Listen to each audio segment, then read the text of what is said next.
Let me talk to you about antique glassware from France. Most of the things on this table come from northern Normandy, from an area called Pays de Caux.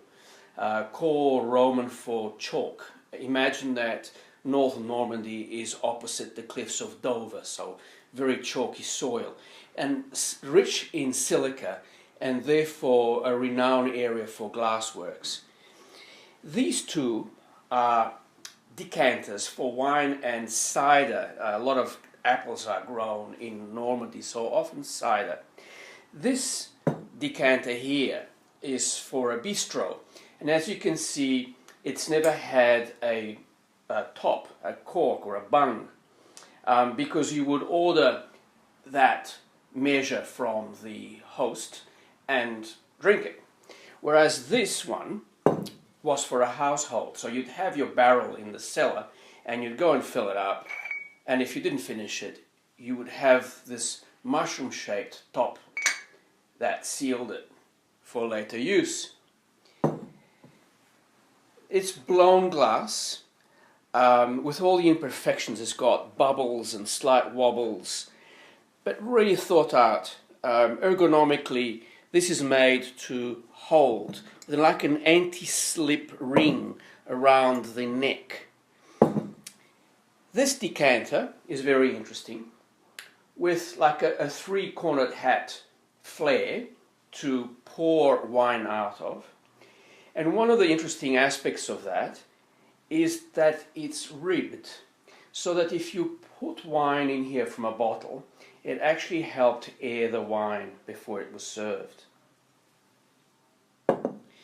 This is quite an early wine glass. You can see the very simple baluster pedestal and a very wobbly shape.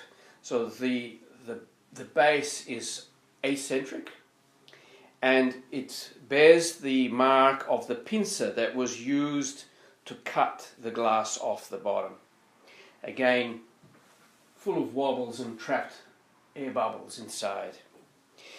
This is the same period, so you're looking at about the 1850s, and this would have been probably been made for the market of Rouen, probably a bourgeois home. It's still glass, but very finely made and cut on the water wheel by hand, and the bottom of it cut on the water wheel to hide the little line of the pincer mark. This is very fine, same period, about 1860, a very, very fine baluster, but it's crystal, and you can hear it in rings on for some time. This glass is part of a set, and these are very hard to get. This tulip-shaped glass is quite early again, with a water-cut mark on the bottom, and a very heavy bottom to the bowl.